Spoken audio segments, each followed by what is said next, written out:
just want to say hi, everybody who's already joined us. We're just waiting for a few more people that are in the waiting room and joining the workshop for this evening. People keep coming in, so we're just going to wait a few more minutes so that everybody doesn't miss the beginning. Hello, everyone. Miss Brooke, how are you? I'm well. How are you, Mr. Khan? It's nice to see you. Thank you.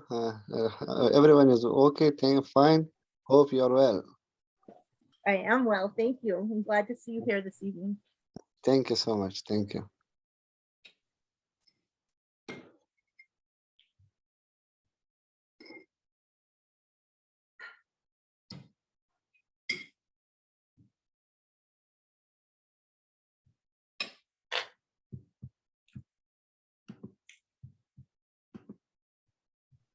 Okay, so I think that it's 7:02 and I don't see anyone in the waiting room at this time. For those of you who don't know me, my name is Brooke Levy and I'm the Executive Director of the Down Syndrome Network. And I just want to welcome all of you here this evening. We're very excited to offer this workshop series on IEPs. We heard from our members that this was a hot topic, and as a parent also with a child with Down syndrome, I'm excited for this workshop. Even though my daughter is in middle school, I feel like I'm constantly learning about this particular topic and how to do better for my child. Tonight's presentation is being presented, actually all 4 of the series is being presented by the Parent Place of Maryland. So it's a new partnership that we're building, and I'm very excited about that. Marlo Lemon and Audrey Levering are here with us this evening. And I just want to go over a few things before we start our workshop. And both Marlo and Audrey have said that they really want to hear questions, and feel free to write in the chat. Joy and I should point out, Joy, you want to introduce yourself real quick? Hi, everybody. I'm Joy Stein. I might be new to some of you. I've been with the Down Syndrome Network for about 6 months, and I'm the Program and Communications Coordinator. So I'm the one who fills up your inbox all the time. I'm really glad you're all here tonight. Thanks for joining us. Thanks, Joy. So I just wanted to, so in addition to the chat, Marlo and Audrey will be stopping throughout their presentations and asking if anybody has any questions. And of course, Joy and I will go through the questions in the chat. But if you have a question, please raise your hand using the panel control, because they will not necessarily be able to see you, but they'll know if a hand is raised, and we'll help moderate that as well. And then you'll be asked to unmute and share your question with the group. So and then at the end, the Parent Place of Maryland does have an evaluation for you. We also at the Down Syndrome Network have a very short evaluation, and we truly hope that you do answer the questions. I mean, I read through both of them and they're very short. So if you could take that time, that would be wonderful. This parent workshop series is funded through a generous donation from the Smallwood family. So thank you so much for making this happen so quickly, and that we can move on. And for those of you who don't know anything about the Down Syndrome Network of Montgomery County, our mission is to empower and support individuals with Down syndrome, their families, and community through education, information, public awareness, and advocacy. You know, I know that we have Montgomery County in our name. We often also reach beyond our region in the sense of Montgomery County to surrounding counties and into DC as well. And so feel free to contact us, and we can put our, I know that Joy and I will put our emails in the chat once we get on the way here. And I do know, and I wanted to just quickly, before we start, I think and I hope that you don't feel embarrassed, but we do have some board members on here today. I noticed that Heidi DePaula is on here. And so if you haven't met her yet, which most of you probably have because she has been with PSNMC for a very long time. We also have Kate Kennedy, who is our vice president. And I'm just looking through it. I think that those are the only two board members that I'm seeing though right now. So thank you so much for joining us. And I am going to stop sharing now. And I am going to let Marlo share her screen, and she and Audrey are going to introduce themselves with a little bit more information. So thank you and welcome, Marlo and Audrey.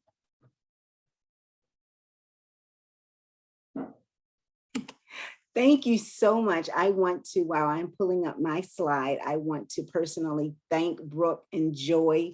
It has been a pleasure getting to know them and forming this partnership. So I want to thank you both, and board members and everyone who are present today. So we definitely appreciate it. And we're looking forward to all 4 sessions. This is the first on IEP basics. So for those who are new to the world, whether it's an IFSP or IEP, and those who are a little bit more seasoned in the world, we just thank you for being here, because we know that trainings in the evening when everything else is going on at home can be really difficult. So we want to thank you very much. Audrey? Okay, so yes, I'd like to echo what Marlo said. Thank you so much for inviting us. I'm excited to be here, and I'm excited about this partnership too. So my name is Audrey Levering. I am the Eastern Shore parent educator. My previous professional background is I was a speech language pathologist. So that's very helpful. And I enjoyed that for a number of years. But my daughter was born with a very rare syndrome. My daughter, and I'll talk more about that later, but took some time off of work to stay home with her.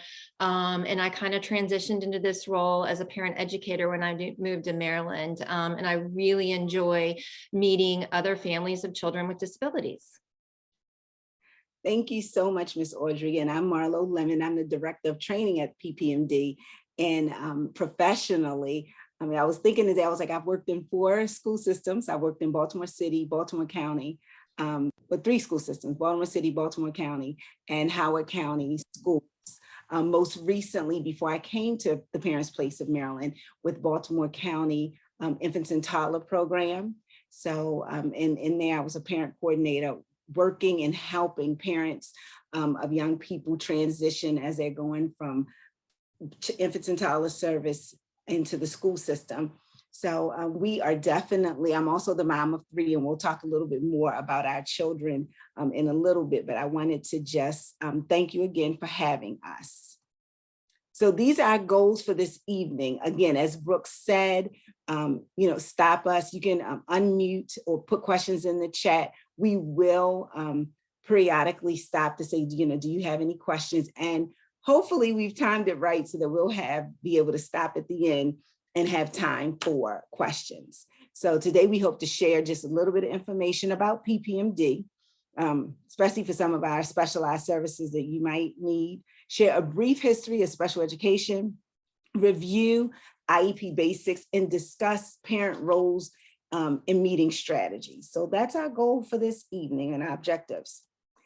PPMD, like you, I heard Brooke welcome some board members. Our mission is to empower families as advocates. We are not advocates, nor do we attend IEP meetings. However, we will get you as prepared as possible for you being the advocate for your child and going into meetings.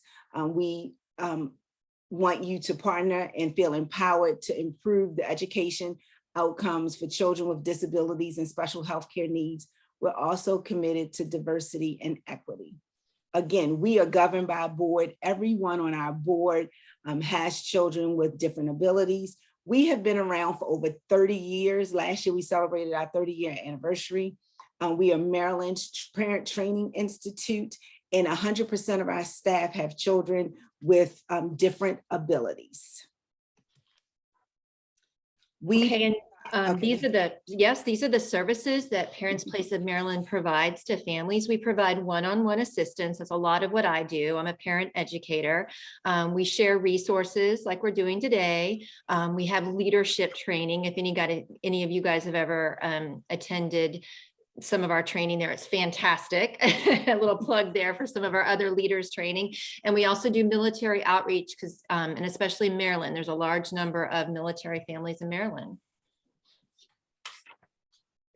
Okay, and this is a little bit more detail about how PPMD helps families. We help them better understand their children's disabilities, education, and healthcare needs.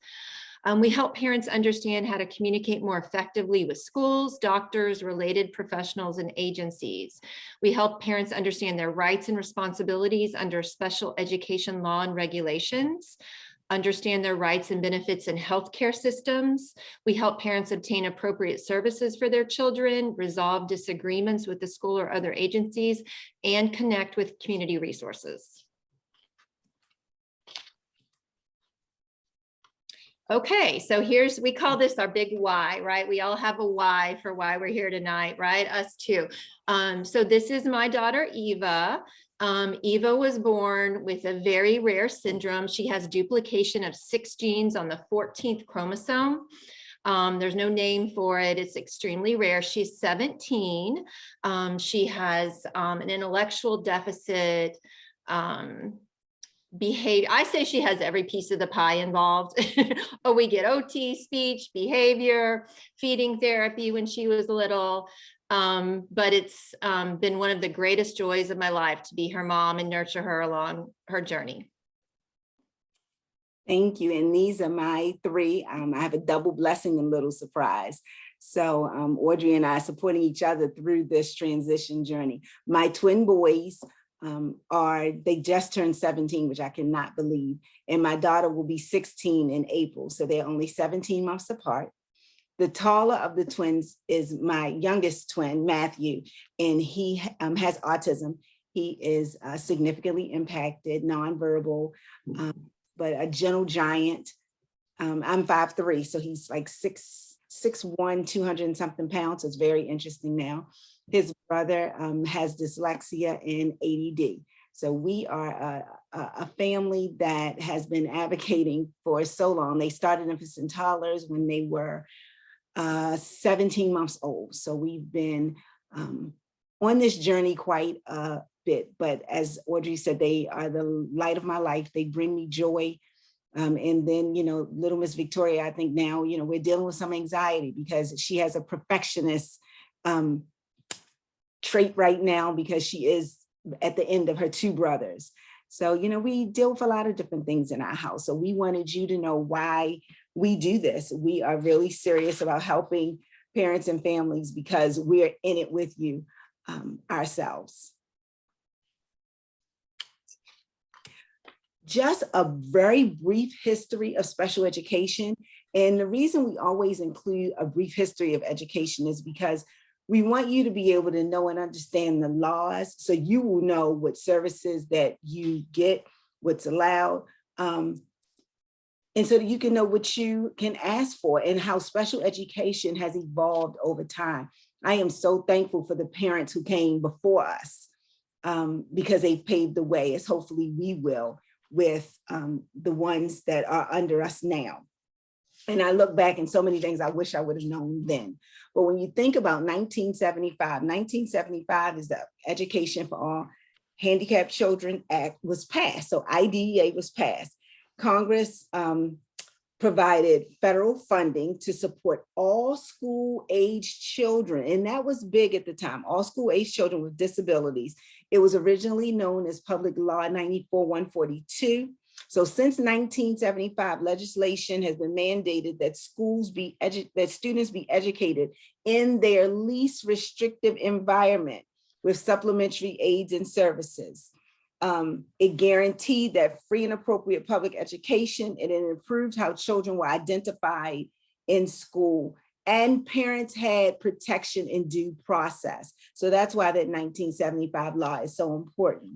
Then, they started thinking, we have infants that might need some additional assistance. So in 1986, they had to have a reauthorization of public law 99-457, and that's to include Part C. So in 1986, we now have infants and toddlers that is now included to ensure that early intervention services for children birth to age 3 and their families who are experiencing developmental delays and they have a diagnosis or mental condition. So here IDEA gave states the discretion to extend eligibility beyond a child's 3rd birthday. And that was in 1986. In 1990, and you think it's not that far, it's like 1990. So we've come a long way and there's still a long way to go. So the American with Disabilities Act had an amendment and it provided a clear and comprehensive national mandate to eliminate discrimination against people with disabilities. So the federal government played a key role in enforcing. Congress recognized that mental or physical disability is no longer, diminishes a person's right to be fully included in society. The last two I'm going to talk about, in 1997, IDEA was amended again to Individuals with Disabilities Education Act. This reauthorization included transition. So the stage that Audrey and I are in now. So not only do we have an IEP, but within that IEP, we have a transition plan. Like we need to get all of our young people within the IEP know what present levels they're on. Let's have measurable goals. Let's state the services that they're getting and accommodations and have them in a safe school. 1997, 25 years ago. And the last one is in 2004, IDEA had another amendment, and this is the best wording that I think has been out there since.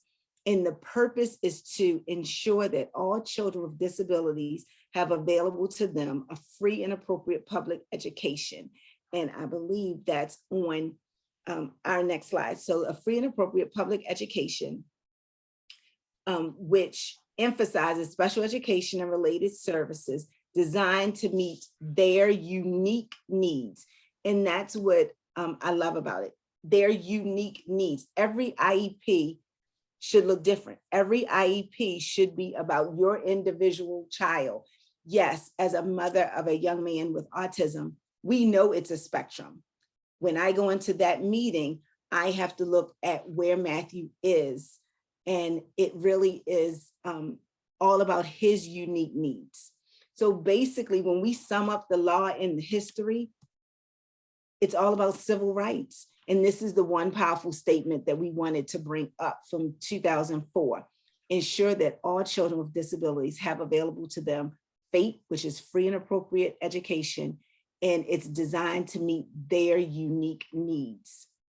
So even though we're meeting with the Down Syndrome Association, all of your young people all of your children look different, and all of them have their own unique needs, even though you all are working together for a unique cause. So I just wanted to talk a little bit about the federal law, and Audrey's going to talk a little about what's Maryland law. Mm-hmm. Yes, so in Maryland, it's the COMAR, the Code of Maryland Regulations, where they have written in the state regulations. And, you know, this quote we have here is an example of how something is written in COMAR and the citation. Okay, and you can definitely look that up and find it. You need to, you know, block some time for that, but it's definitely something if you ever wanted to dive in deeper. Actually, MSDE has a link on their website too. So that's just an aside. But you know, remember, part of being an equal team member is getting familiar with the policies and procedures as it relates to special education, right? Because the school staff has had training on it. We should also take the time to educate ourselves on that. There's a lot of resources, like I said, on MSDE's website, and but they can be a little hard to navigate. And we also have some resources on our ppmd.org website. We don't have, you know, everything up there, but we're, you know, always adding to it as a resource for families. Okay, so the next slide, I'm going to go over this kind of quickly because, you know, I know a lot of your children probably have an IEP, but sometimes you hear this section 504, and then sometimes it's just interesting to compare the two because there is some confusion between the two. Okay, so they're different. Okay, and this highlights the ways that they're different. Section 504 does not authorize any funding to states or school districts to provide services needed by students under Section 504. IDEA does have a funding statute, which means the state and local education agencies must ascribe to IDEA provisions in order to receive the related funding. IDE services are funded by a combination of state and federal funding. The next major difference is eligibility determination. The definition of an eligible child with a disability is different under the two. IDEA eligibility is more strict than 504. They differ in their evaluations. Section 504 is initial and periodic. And then IDEA is initial and triennial. And in general, you'll see IDEA is a lot more specific than 504s. FAPE, under Section 504, the needs met as adequately as those without disabilities. And then IDEA is individualized education for the child to receive benefit. In Section 504, it's called a 504 plan. In IDEA, it's called an IEP.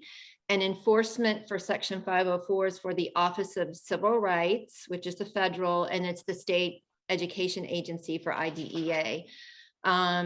There's, you know, it's good to know the differences between the two. And I think one of the main things to remember is your child with the IDEA also has the same rights as a child with 504, which is like their ADA type rights as well. But I just wanted to go through that quick because I know probably a lot of children, you know, of your children have IEPs. Thank you, Audrey. This is something that our director really, and you'll meet her at session 4. Hopefully you'll all be able to come to session 4, but she always says, you are the expert. And someone said to her, you are her mom, you know her best. We cannot emphasize enough.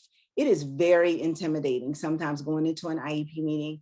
You walk in a room and you might be sitting, and it might be 10 to 12, because like Audrey said, my Matthew had every possible service as well. PT, OT, speech, nurse, because he was allergic to any and everything. And it can be very intimidating. So we always, one of the recommendations we'll talk about at the end is never go to an IEP meeting by yourself. But the one thing, you laid the foundation. They might have PhDs behind their name, but you have MOM and DAD. Grandparent, Nana, you know, who that you are the expert on your child. And we want you to always remember that. So it sometimes it's hard to walk in that room and you're like, wow, all of these people, but you are the expert on your child. You are highly qualified. As a parent, you are included and should be included in every step. We are written into the law. The law gives you this right. You are the only one that will be, no matter if they're in elementary, preschool, middle school, high school, guess what? You will always be that one person at the table. You are the one that is the permanent member of the IEP team. It changes, you know, they can, elementary school, you can have 3 or 4 different special education IEP chairs. You are the constant and you are the permanent member of the team. Research and experience shows us that special education is more effective when parents are involved. So keep in mind, you are highly qualified. So the law gives us a role in special education. So we are entitled to be team members. We are entitled to be at the IEP development. And I know the next 2 sessions, we're going to talk about what should go in it, but you are at the table. You are there for the IEP meeting. If you cannot attend, then the school must reschedule, figure out a way to conference call. And I don't know how many times, and I know this is not happening in Montgomery County, this is only happening in the county that I'm living in, but it's like, well, our psychologist is only here on Tuesdays. Well, you know what? My husband was in law enforcement. he's not off on Tuesday, so this day does not work for us. What are we going to do? And I would say it with a smile. So parents are entitled to be members of the team, to be able to come to the school for a meeting, have a conference call. If, I know a lot of them have been virtual now, but, to be a member, to be actively involved with placement decisions. And if neither parent, family member can attend the meeting where placement is decided, the school must use other methods to ensure their participation, either conference call or video conferencing. So it's really important to remember your roles within the special education process. After the next 2 slides, Audrey, then we'll stop for questions. Let's see if anybody has any. Okay, so and so there, parents have a lot of rights for participation. I always say know your power, right? Know your rights. That's a really wonderful place to start with advocating for your child. So parents have the right to participate in meetings related to the evaluation, identification, and educational placement of their child. And participate means talk, ask questions, be ready to be a fully participating member. Parents have the right to participate in meetings related to the provision of FAPE, free and appropriate public education, and parents are entitled to be members of any group that decides whether their child is a child with a disability and meets the eligibility criterion for special education and related services. Marlo, the next slide. Oh, yeah. Oh, Marlo's our quote lady. She always comes up with, she has the best quotes. So this is one of her famous quotes. Failing to prepare is preparing to fail. John Wooden, UCLA basketball coach. So prepare for success. So yeah, I think we wanted to stop here for questions. We do. Does anyone have, I don't know if it's anything in the chat. Or does anyone, in case you all knew? Oh, I don't see anything in the chat. I don't know if I can look to see if anybody's raising their hands. And thank you so much, Joy, for doing that. I have to remember, we do EduSpeak a lot. So yes, thank you. MSDE is Maryland State Department of Education. Marlo, I do have a Yes. question in here, and would it be all right for us to share the PowerPoint, the PDF of the PowerPoint you shared with Joy and myself with this Yes. with this group? Okay, Yes. thank you. So that is a question that we can email slides out, or the PDF of the PowerPoint. Yes, thank you. And again, stop us if you have any questions. So let's see. What? There's Marlo, I think there's one more. Okay. Is there any part of the IEP process that parents are not allowed to participate in? No. No, yeah. I'm like, no, because remember no, the answer to your question is no, not that Audrey and I can think of, simply because the IEP is for, now when you're a young person, if your child is older, they can participate in the IEP. So I have a 17-year-old, because it's mad, and when he sees me at school, he's ready to go. So he doesn't come to the IEP meetings, but he could. But no, it never should be a reason. Now, sometimes schools have where they are looking at data, like where they will come together and they'll look at data. So, and they're preparing for an IEP meeting with the parent. But no, it's nothing in the IEP that I am aware of that parents should not be a part of. And then Marlo, there's one more. How much overlap is there between Maryland and Virginia? The history, these are federal laws. So that is a good question. I am not as familiar with Virginia's laws, but I will say this. Early intervention services is federal. So we might call them infants and toddlers in Maryland. They might call it early steps, early intervention, but every state has early intervention services. Every state have IEPs. Now the IEP could look different based on the services in your area. So within Maryland, you're in Montgomery County, most of you. So let's say you move from Montgomery County to Howard County. The IEP document itself is going to look the same, because if the Maryland State Department of Education, probably maybe when I was there, maybe about 10 years ago, they had a standardized, this is what Maryland IEP document will look like. However, from Worcester County to Allegheny County, it might look different simply because the programs that are in the counties. So if Montgomery County has a PEC program for, and again, for autism, Baltimore County might call it the CALS program, Communication and Learning Support. So that's, I can tell you more within Maryland. I am not sure. I've always heard that Virginia has really good services, but I don't know what we are equating it with. Marla, I can add something to that too, is that all states have to follow the minimum standard of the federal law, IDEA, but any state can choose to adopt a quote better standard. So for example, in Maryland, our Maryland regulation has written that we have to get the documents 5 days in advance. Not every state has that. Or we start transition at age 14. The federal law minimum is 16. Yes. Yeah, so that's an example, but Virginia might be different. They have to at least meet the federal requirement, but each state can adopt quote unquote better standards if they choose.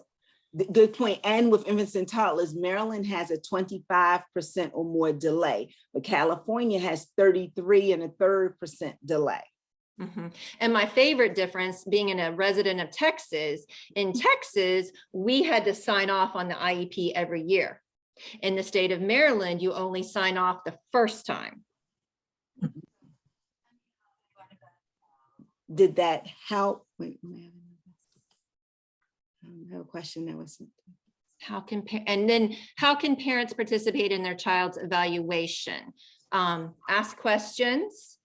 Are we going to talk more about that later or at a different one of the later presentations? I'm sorry, I was. What did you say? I didn't. No, we had another question. How can Joy. parents participate in their child's evaluation? Okay.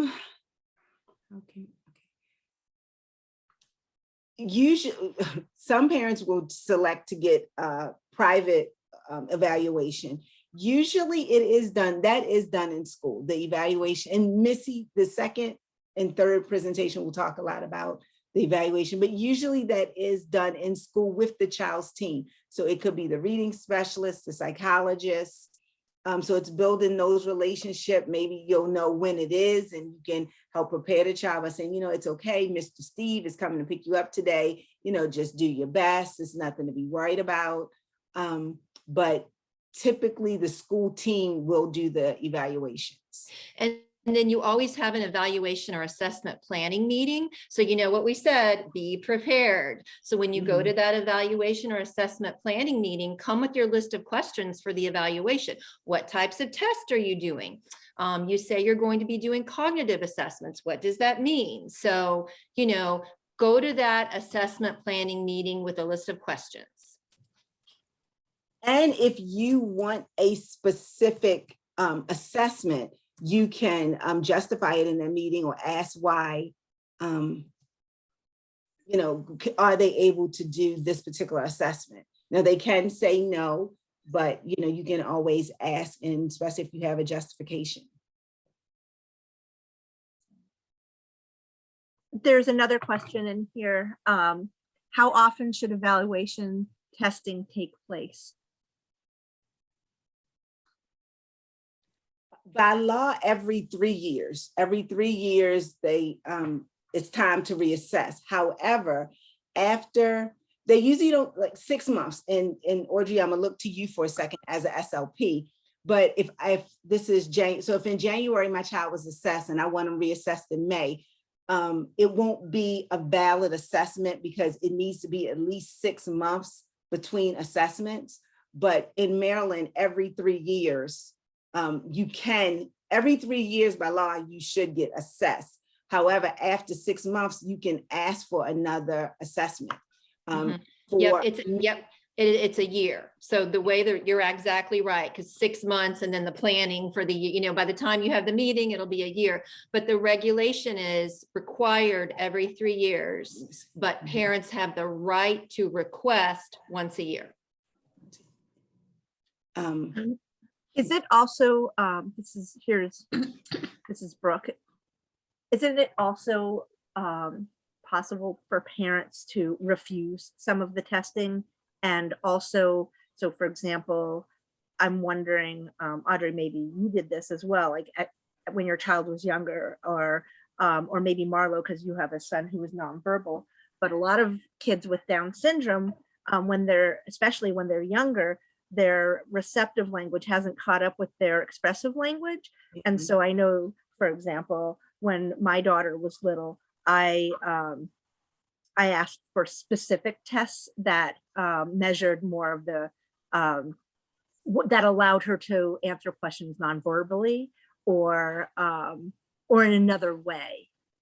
So I'm wondering if you could speak to that a little bit.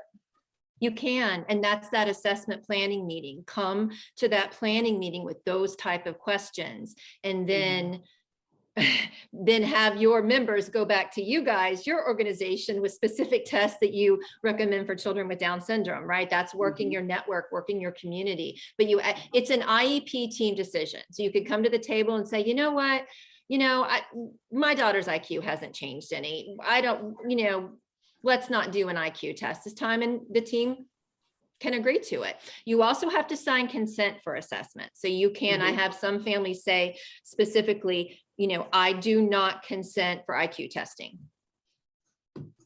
So does that I think that answers your question a little bit.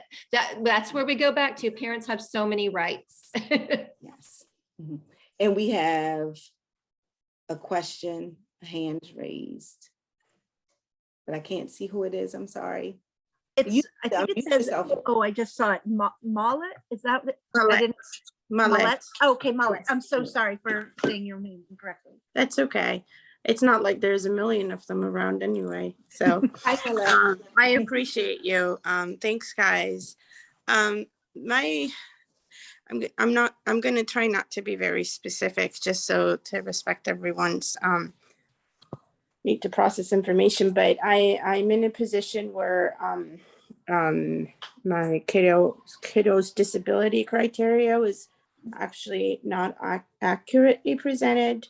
It was put in as development delay versus autism, and that has resulted in a lot of uncomfortable situations. So the code has been updated, but the goals have not. In that meeting, I have requested for assessments to be done. However, the responses that I am getting is different. The school would like to update the code only and would like to reinforce some things, but there hasn't been any say. So technically the IEP, according to me, is not my son's IEP, so I haven't approved it, though it came into me as if it was approved and revised. But what has been revised is his disability criteria only. I had asked in the meeting for assessments because he has other things. Like you said, it's a spectrum of things, and sometimes this root thing shows up at different times. But I sense a very big reservation about honoring that request. I would like to work collaboratively with staff, but I feel like there's some tension that's building up. And I wanted to go by yes, but I still would like to get this done. And I just wanted to know if there is anything I don't know about, or as far as why goals are not updated, or why next IEP meeting is not offered yet, and why assessment is not offered yet. Thank you. And I appreciate, and I know, Audrey, you are like, thank you so much for your discretion. And I don't know whether or not we said it in the beginning, but this is recorded. So I really do appreciate, the way you asked that question. Can I ask before, I know Audrey is going to share, can I ask, when was the last time assessments were done? So that's interesting. So he came into the special ed through PEP Classic.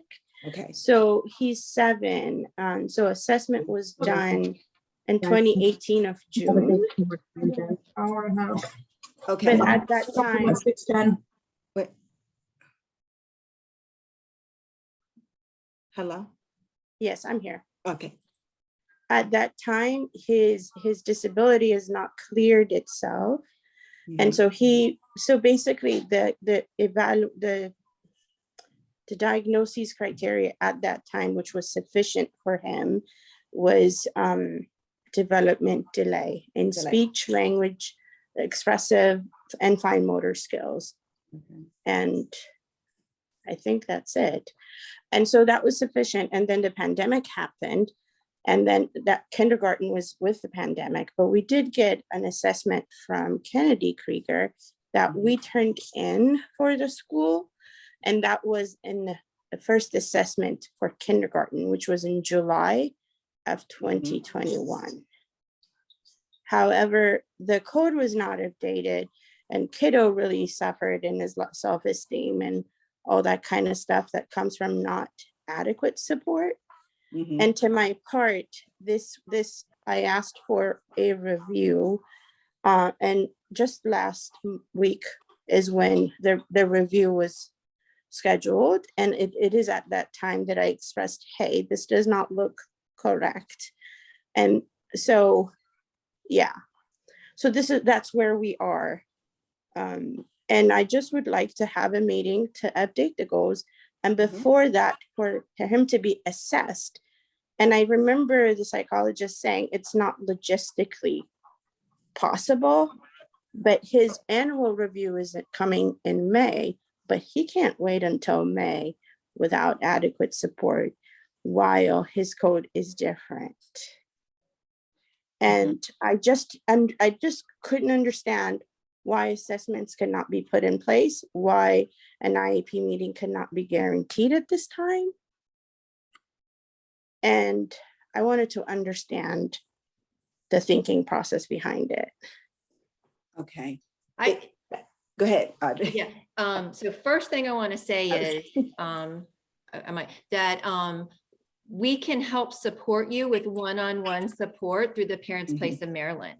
So if you go to our website, www.ppmd.org, put in an online help request, we can provide some one-on-one support to you through this process, okay? And then I think that would probably be easiest rather than us kind of diving into it. And we respond pretty quickly to families, but you're asking great questions, legitimate concerns.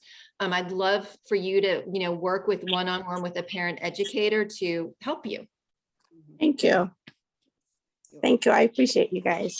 Oh, no problem at all. And again, just like Audrey said, our goal is to empower you. And sometimes just by asking some of those questions, it makes the team say, okay. So yes, we definitely, and we have, and Audrey, I don't know when introductions, if all of you heard, she's our parent educator from the Eastern Shore, but we service the whole state of Maryland. So yes, on our first page, and I might pull up the slide when it's time for questions, it says contact us. If you put in your contact information, someone will get back to you for specific questions. I appreciate you so much. No problem. I have one final question that came to me. Can annual IEP review dates be changed? So instead of them happening at the end of the previous academic year, can they be moved to the beginning of the actual academic year? When they've been changed for me, it's been before, not after, because it has to be done within the 3 years. Are you saying more like the yearly IEP, like, the child has their yearly IEP, the deadline is March 1st? Right, or maybe it's in May or something. So does it have to be in the spring, or could it happen at the beginning of the new academic year? So this is what I always say, make the request, right? You could say, I don't think this is best for my child's education. Could we change their yearly annual review to whatever you want. And, you know, I always say, ask for anything. Why not? You know, if you can make a case for where it would be more appropriate for your child, then go ahead. But they do have a regulation. They have to do it within the calendar year. Yeah. And you know, you don't, I had a parent that came to me, she was like, I'm making a list of everything, all of her concerns. And she was like, I'm waiting for the annual meeting. And I was like, why?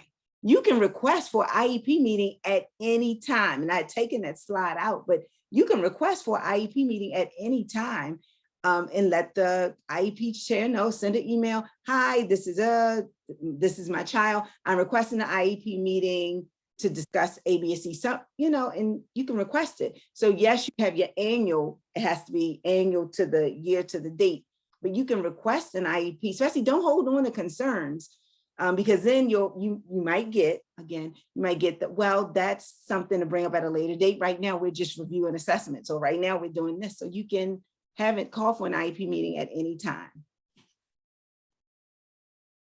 Thank you. You're welcome. You want me to, okay, I think since we'll jump back into the presentation. Okay, so now we're going to talk a little bit more in detail about IEPs. So the Individuals with Disabilities in Education Act requires that a written plan must specify how special education related services and support will be provided to a student eligible to receive those services. This written plan is called an individualized education program. And so many parents say to me, oh gosh, those are just full of jargon and I don't understand it. And what parents don't realize is schools are required to put many of those things in because of the law. Right? That document has to include certain things because the law regulates it.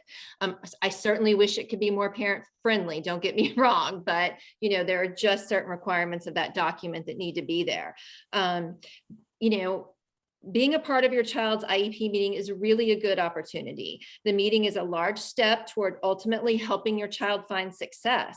Your involvement in developing the IEP is very important because, again, as we say, no one else knows your child better than you. And I say no question is too big or too small. Don't be afraid to ask. The purpose of the meeting is to review your child's current academic and social progress.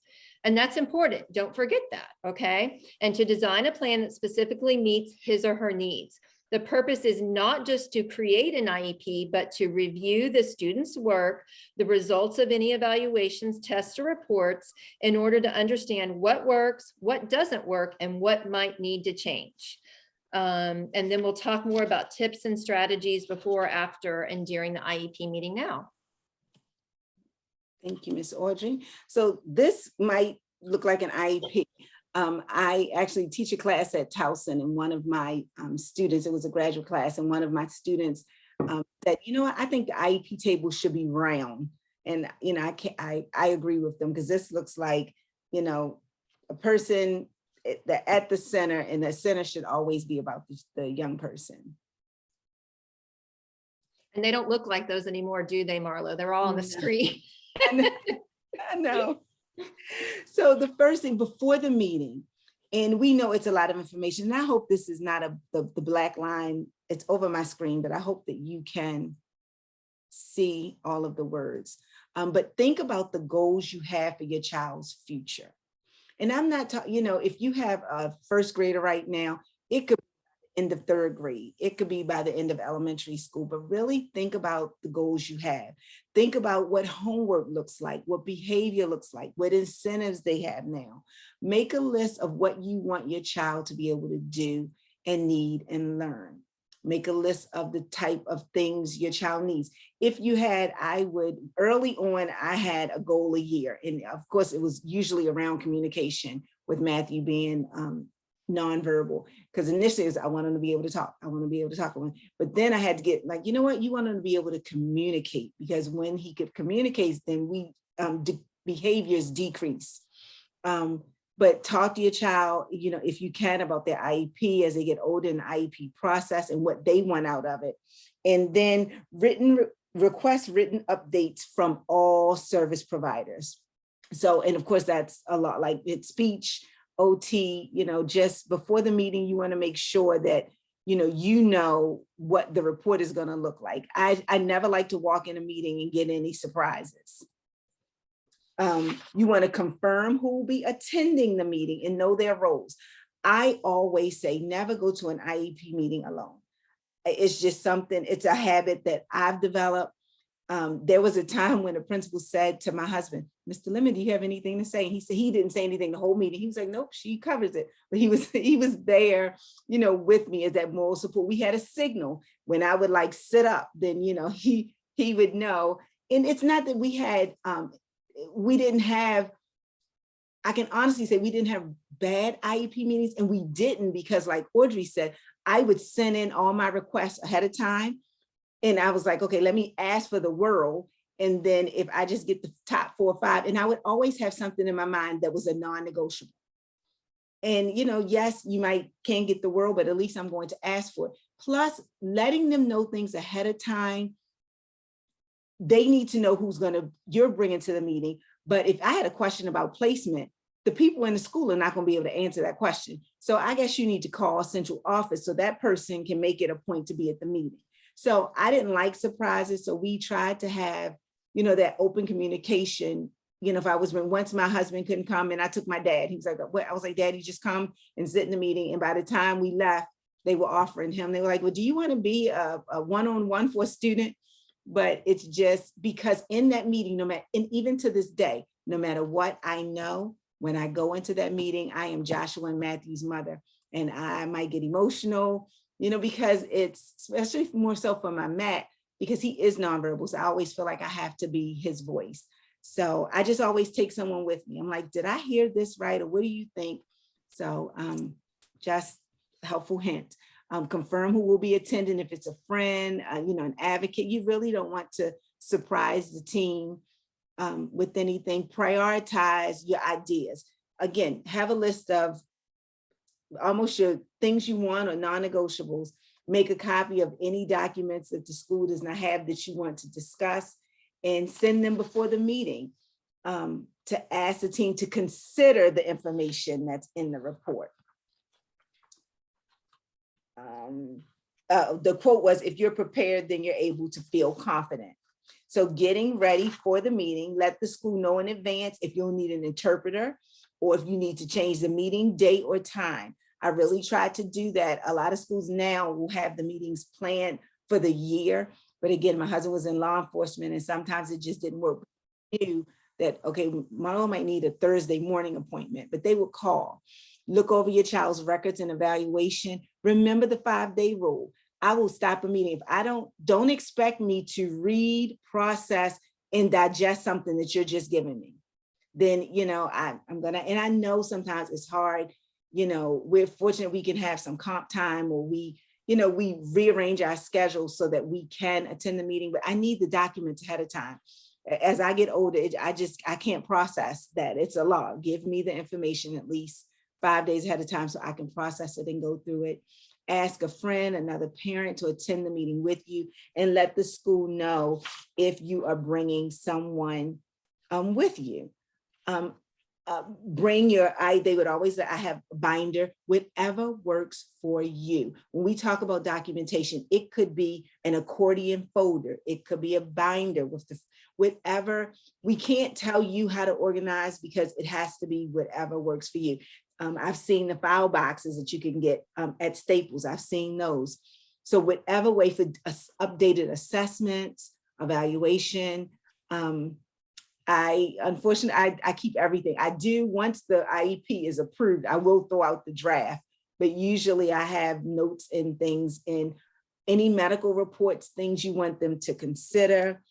And the biggest thing is prepare for parent input. Think about it ahead of time. If you know we're talking about ESY, which is extended school year, and you notice some regression over the holiday break, you know, you want to bring those things in, or you really like this program and you want justification for your child to, you know, stay. Or like, for example, it was 2 programs in Baltimore County that I knew they would offer me. So I did like a Venn diagram knowing, okay, this program has this program has this, these are the things that are similar. And this is the reason why I think this, and I use Matthew's sensory needs. Like this program would be better for him because of A, B, and C. I tried not to have nothing to do with the schools, just about the programs that were there. Special education, as we know, is a service, it's not a place. And he was familiar with that occupational therapist. So really prepare your parental input. And you can send that ahead of time if you like. I would also, every meeting, and this is just me, every meeting I started with a picture of Matthew.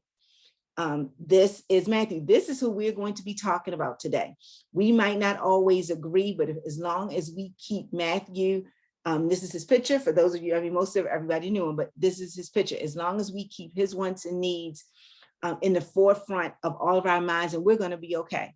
And if it was an early morning meeting, I sometimes will bring munchkins. I mean, I don't know. I just wanted to keep that relationship with the team, but I always started with a picture of Matthew and Joshua and Victoria. Like, this impacts all of us. So that's just some things to think about.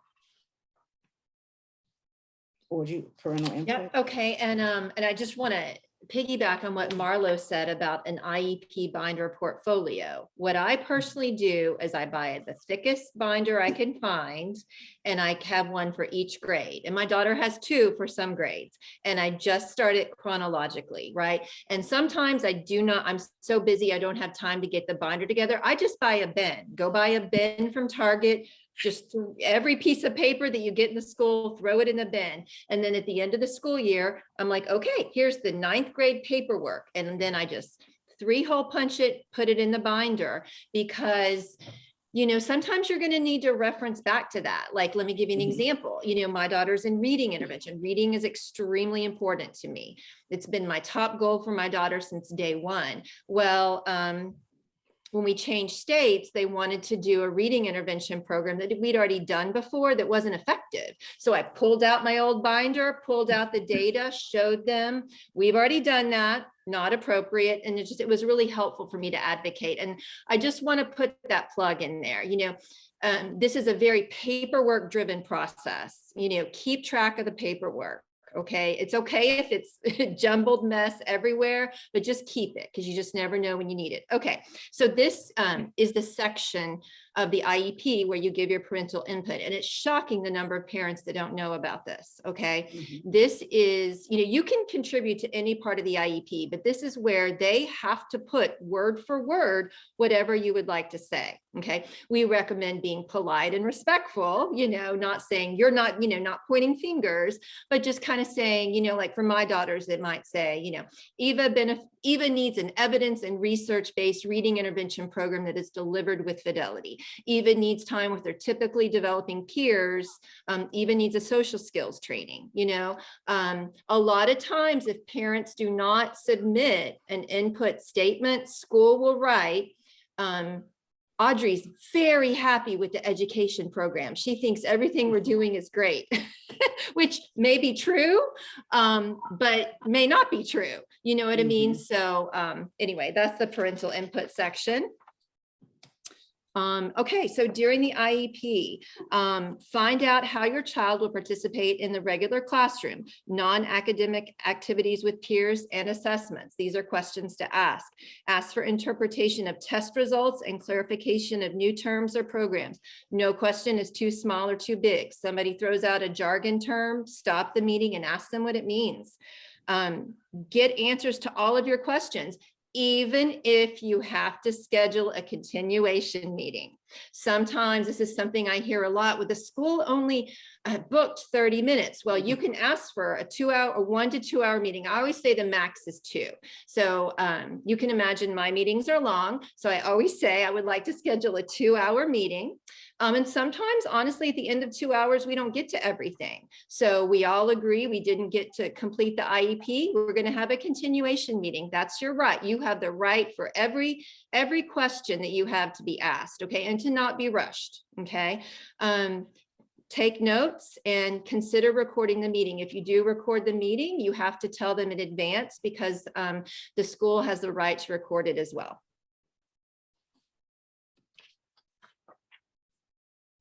Okay, remember, you are part of the team.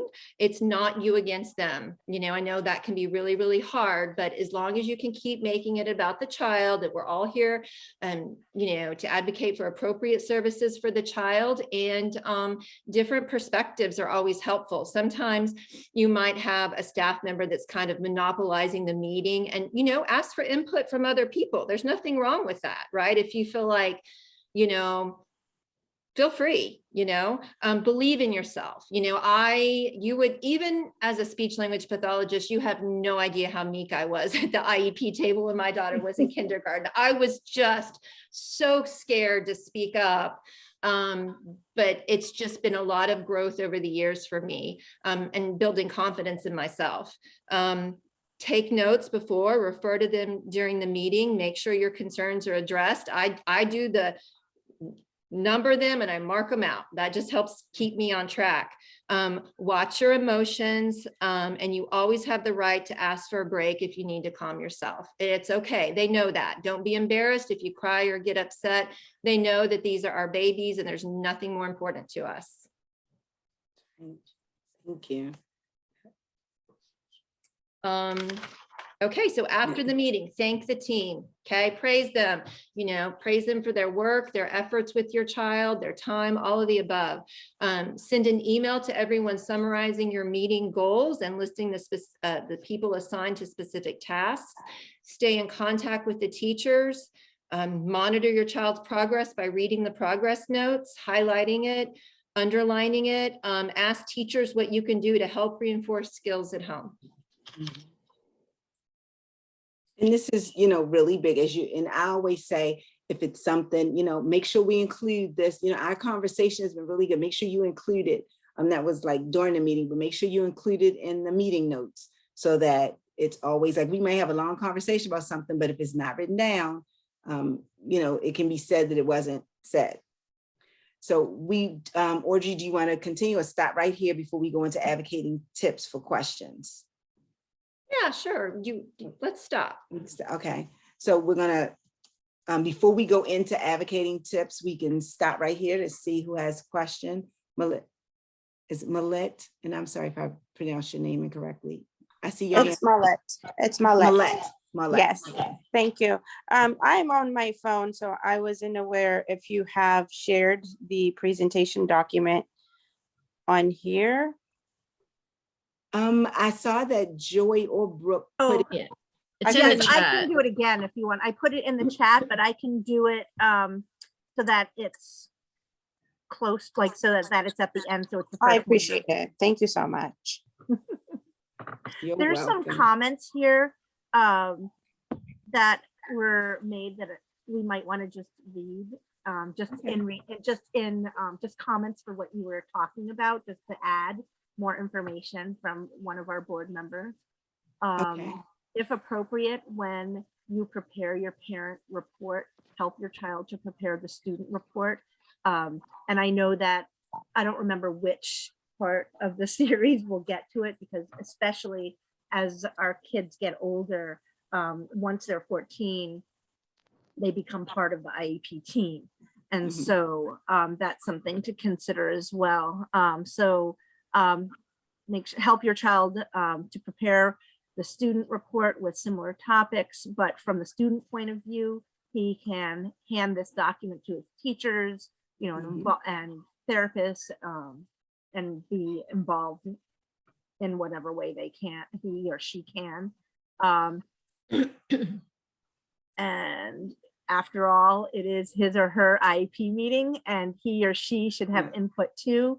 When my children were young, I asked them if they have a message for their teachers, like something they'd like to liked in school, or what they would like to learn in school, for example. It's a great way to start at an early age, the skill of being a self-advocate and advocating for themselves. And I see that people are asking for the link, and I will do it right now. I couldn't talk and add the link at the same time. It's not a problem. I thank your board member for those comments. And you're absolutely right. And it's funny, with Audrey and I both having 17-year-olds, and I would like to say that we both like control and have advocated for so long. It is definitely difficult to let go. Our executive director, her daughters are older, so she's always telling us to, like, let go and have them build up those, self-advocacy skills. So that is self-advocacy and self-determination. So the training, the leadership training we get ready to do for some parents and families, we have one session for 14 to 14-year-olds starting in May.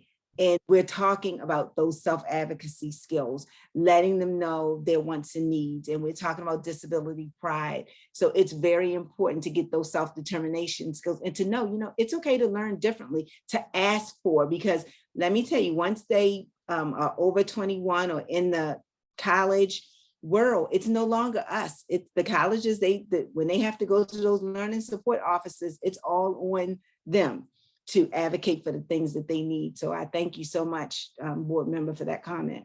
Yeah, and I wanted to add to, yes, that is extremely important. And, self-advocacy, you build on it. I have in my daughter's transition goals, self-advocacy.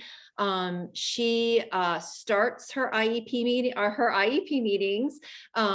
She leads the introductions. She tells everyone, thank you for attending. And, what is she learning there? Social skills, appropriate meeting skills, making eye contact. There's just so many in that self-advocacy. There's so many teaching lessons in there.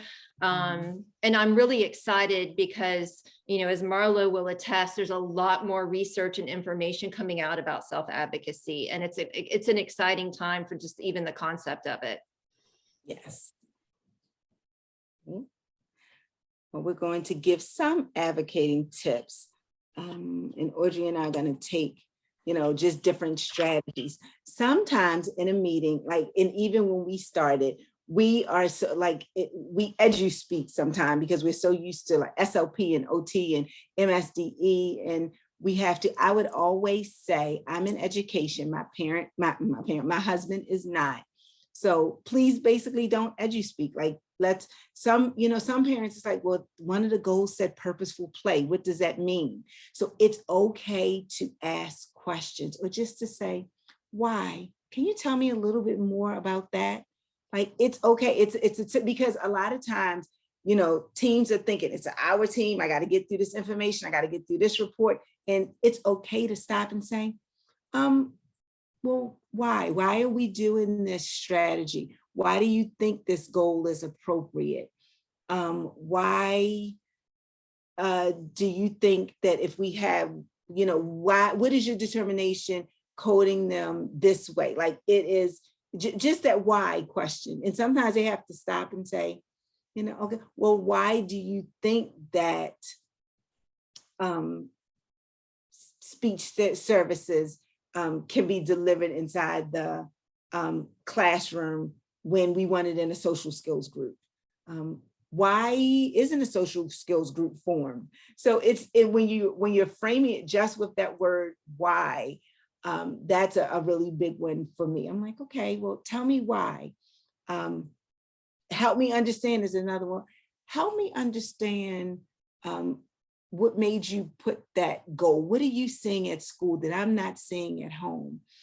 Help me understand how Matthew is carrying over. I know he is doing a really good job with these skills at the table, but help me understand how he's generalizing, because I don't see it at home. So just, asking questions in these two, Audrey, I don't know if you. Yeah. And even, here's one that I come across a lot, help me understand how you wrote her present grade level as third grade when all of the testing and data show that she's at the first grade. You know what I mean? Mm-hmm. Sometimes, and that's, teams get busy, you know what I mean? And sometimes things don't get updated. And so, if you read something when you get the draft and it doesn't make sense to you, that's a great way to start the question. And then, this don't take no for an answer. Now, we don't really mean that, we say that's kind of cheeky right there. But what we really mean that is, sometimes, you'll get things like, well, we don't do that. So you could ask like, well, show me the policy. Is that a policy for Queen Anne's County? And can you direct me to that policy? Another way to not take no for an answer is, okay, well, what are other options? Okay, you said no to that. What's another option that could be tried? And then my famous one is, well, there's always a first time for everything. Mhm. We didn't know children with intellectual deficits could, use a phonics program. Well, so, because sometimes they say, I hear a lot of families say, well, we've never done that before. So I teach families to say, well, there's a first time for everything. Mhm. And then that show me, again, I said that show me where it's written. So those are great tips and strategies if you get roadblocks. Right. And then I think about, because Brooke and Joy really wanted to make sure that, we try to be specific as possible. It's federal law, but being those of you that are in Montgomery County, Montgomery County is the #1 in the state right now for test scores and services for children. So help me understand why we can't try this reading program, or help me understand why this can't be done. I mean, you're using we're really happy with the school and the placement and the things but tell me a little bit more about what might be another option, so that way you're asking those questions. So these are just some tips and strategies, to get them to say, okay, well, show me where it's written. And Audrey is really right. We say, don't take no for an answer. Again, I might come in with a list of 10 and I'm like, Audrey, I don't cross them off. That's a good idea. But I have them with like maybe the first 2 that I'm just not going to bend on. So how can we make this happen in parameters that we'll both agree to? Like another example, just real quick about take no, for the answer, when you come to the, hours of services, you come in and say, my child needs an hour of speech a week, and they might say 30 and you end up at 45. You know what I mean? That's what, figure out a compromise in between for everyone involved. Yeah, let me see. Document. We can't talk about how important this is.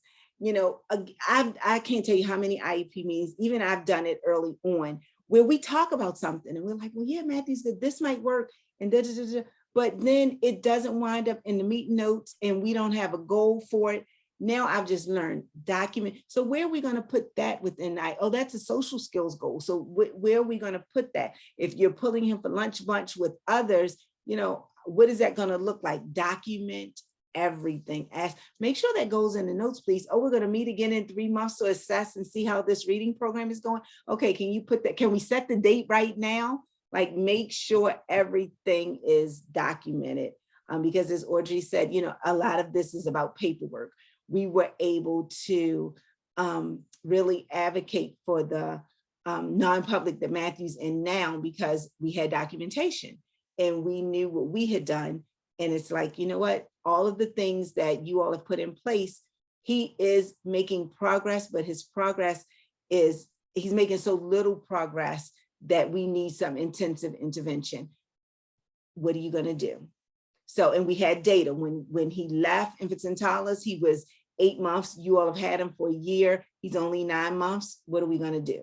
So we had that documented, we had data, and we were able to have a conversation and prayerfully, thankfully, not have to get any lawyers and attorneys involved. And we also suggest handle everything in emails or writing with the schools.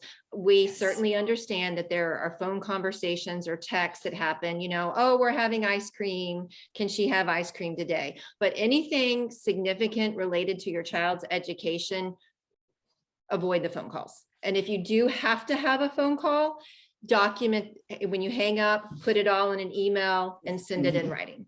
Yes, I just want to be clear that on our telephone conversation, and sometimes depending on who I'm talking to, on February the 16th at 8:15, this is what I understood our conversation to say, and put it in the email. So there, now we have some. Marlo, there's, and Audrey, there's a question here. If the IEP, what happens if they just say no to something that's very important to you? And I know that this happens to families often. What are your appeal rights and how do you elevate the issue to a higher decision maker? There's options, first of all. So, you get that procedural safeguards document that explains what you do. That explains the, the options. I highly recommend that everyone reads that document, because that is the document that explains what your rights are when they say no. Okay. And if you don't understand it, reach out to somebody from your organization or ours. And sometimes you have to, it's kind of a lot of jargon. You have to read it 2 or 3 times. So, okay. So you make a request, they say no. Okay. First thing is to make sure that it is documented in the prior written notice or the meeting notes. Okay. So for example, I requested a speech therapy reevaluation, the school refused. Okay, write it in the prior written notice, because the point of the prior written notice is that it's in writing, you can exert your procedural safeguards. And there's different choices with procedural safeguards depending on what the problem is. State complaint is one, mediation and due process are the others. And it's hard to know which way to go. Then it would kind of depend on the specifics, because not everything would qualify as a state complaint. So reach out to us if you'd like some help with that.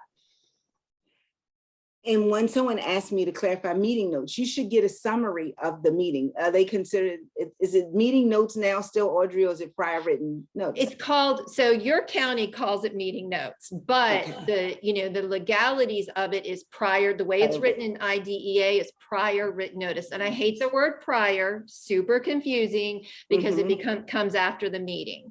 But the reason for the term prior written notice is they have to give you written notice about the decisions, right? So yes, you are legally required to receive a prior written notice after the meeting. That is in addition to the IEP. Now, it's one of the interesting things about Maryland's timeline is you're supposed to get the, a finalized approved copy of the IEP in a certain number of days. The prior written notice, there's no timeline. So I have had multiple families that have had to send emails. The general rule is a reasonable period of time, which is usually about 10 days. So if you haven't received the prior written notice in 10 days, send an email requesting it. And then read it over and make sure it's an accurate reflection of what you feel like was discussed at the meeting. In particular, what did the team agree to or what did the team disagree to? Thank you, Audrey. I'm in Baltimore County for those. So I'm in Baltimore County and we still have meeting notes, but it is a prior written notice. And it does trip some people up because it's like prior written and these, it just happened in the meeting. And it's a really, thank you. It's a really powerful tool. We could teach a whole class on prior written notice, but parents don't, read it. Absolutely read it when you get it. And the Maryland State Department of Education website has it in different languages. And I thank you. Joy just put the link to the procedural rights and safeguards in the chat. And you should get it. You should get it and it be explained at every IEP meeting. Usually they'll say, oh, did you get a or mailed to you with your documents?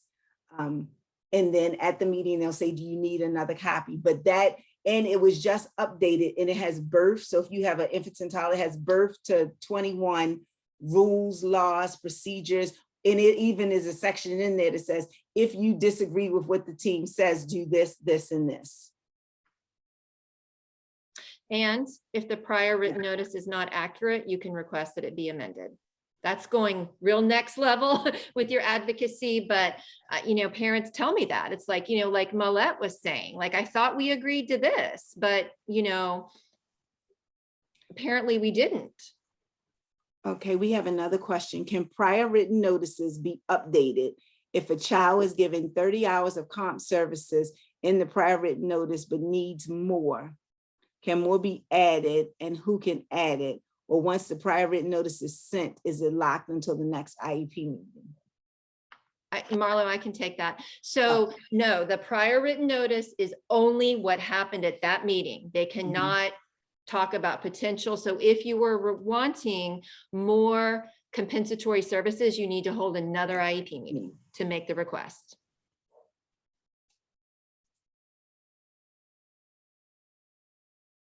This has been, I'm going to stop. I like to see faces. Oh, we have we love our communications department, like Audrey and our old school, but for our evaluation, I'm going to put it in the chat, but our our communication, she's like, no, now you just do a QR code. So if you take your phone and it's supposed to work, you put it up to the little box thing, then you should be able, the evaluation should come up. But I'm also going to put it in the chat. I'm going to stop sharing because I like to see people's faces as we take questions. But please, please, please, please, please complete the what is this, evaluation for us. We really, really appreciate it. Also, it will help if you say you want more or less. It'll help as Missy plans for her next 2 sessions also. I'm going to stop sharing. We will, let me see, take questions. I think this is just information about us, ppmd.org. I would sign up, and even if you don't need help right now, you can sign up where it says contact us for our newsletters. This is, we're easy, Marlo at ppmd.org and Audrey at ppmd.org. I'm going to stop sharing, and I can put the evaluations and our contact information in the chat. Audrey, 8:23, we didn't do too bad. We wanted to make sure we had enough time for questions with our audience of 35. I want to thank you all so much. And I just want to thank you also. Oh, go ahead, Joy. I think we were probably there's a question that got passed over in the chat. It says, can you please give insight about the transition from elementary to middle school? It's hard. Puberty, that age group. I said I'm a teacher by trade, and I did elementary school. Wow. I would always, try to get your evaluations done maybe in 5th grade. Like, even if you're supposed to get the evaluations done in 6th grade, I would get them done like the 5th grade. As long as it's been over a year, ask for them in 5th grade. So that way, sort of what you're going into. Request a person from the middle school come to the elementary school, which they can for meetings. If your child is anxious about things, ask, what type of summer programs they might have. Can the child come up to visit? Can they meet their teacher? So, those are just quick things off the top of my head. Can you meet the team? I know Audrey has a great, these are the things that my daughter likes. Like, with part of our class, we talk about creating the vision. And if your vision, you could ask for a team in, even if it's not your regular IEP team meeting, in June. So that way you're meeting with and connecting with the team from the middle school. Middle schools, my sister works at a middle school, and it's just an interesting beast because they're going through puberty also. Yes, ask about what after school programs. Thank you, Heidi, for after school programs in the middle school. How are they different? Audrey. Yeah, I was going to say a transition IEP meeting is always really good. You can invite, representatives from both schools to come to the table. And just one of the main things about middle school is all of the different teachers. So it really increases your work as a parent. Instead of reaching out to one teacher, you're reaching out to 4 or 5 and asking how you're, if they're, if that is their educational program. And, touch base. I think sometimes parents, it's a catch-22, but and depends on each child, but that no news is good news isn't necessarily the case in middle school. Sometimes things escalate. So keep the lines of communication open. A few weeks in, how are things going? You know, just keep those lines of communication open, and that you're a team and you're here to collaborate together for the child. This is in Audrey, don't tell Renee. Renee is our executive director. To this day, my children are in high school. I send a, hi, I am Victoria, Joshua's mom. You know, if you have any questions, concerns, I get their schedule and I just email all the teachers, and they really do appreciate it. And I'm like, this is my contact information. And for Matthew, I send like, this is how he likes to learn, even though he's had the same teacher for the last couple of years. But you know, it's okay to do that. And because it's the managing of the teachers on that middle school level.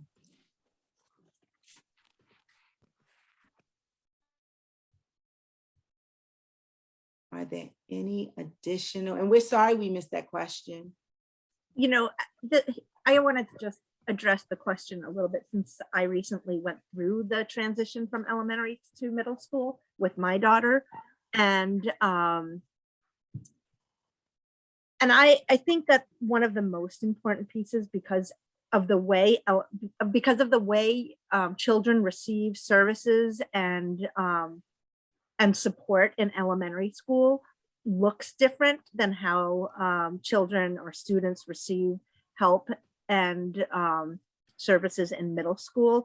It's important, you know, depending on what program or special education services your child received in elementary school, to ensure that that support continues through middle school.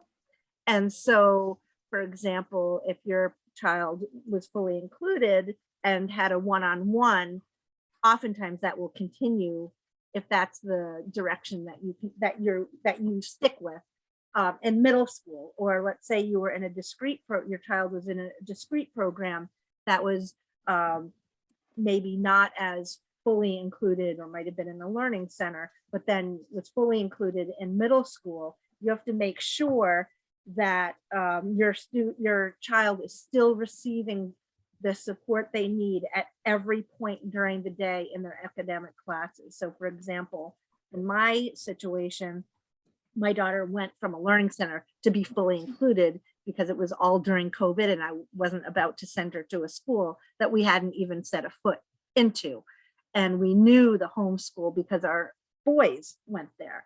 And so we're saying, okay, well, we're just going to have her be fully included in the general education setting with the support that she needs to access the curriculum. So her IEP team made great effort to not necessarily request a one-on-one paraeducator, because they won't always do that. But if you make sure that the IEP team says, well, this child needs support in every hour of the day in every single academic setting, then that child will likely receive the supports that they need and possibly end up with a one-on-one para like our child did, even though in elementary school she didn't need it because she was in a learning center setting, if that makes sense. Audrey, do you have anything to add to that? Did I explain that properly? 100%. I fully agree with you. You know, you're right. You have to really, the parent is the one that it's kind of advocating that, you know your child, right? And you know what type of support she needs. So perfectly said.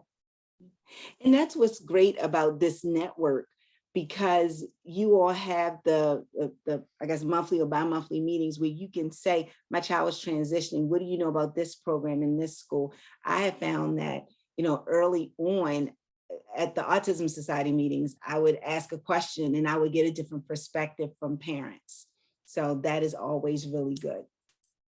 And the other thing I want to say here too is that it is individualized. Always remember that it is not one size fits all. Okay. And, there's a vast amount of needs for each particular child and family and the IEP team to decide. So just because, I gave something as an example, it might not be appropriate for your child. Remember that. Okay. Whatever, And I think that's really important to remember. It's not, a lot of times we get things like, well, tell me everything that should be written in a good IEP. And I can't do that because it all depends on your individual child. But we can have a lot of good conversations about the assessments and what you think your child needs. Heidi, thank you for that. Heidi gave a suggestion. She said her son's teacher went to visit the middle school before the IEP meeting and talked to the teachers. It helped my child in elementary school, and the middle school teachers learned a lot. Thank you.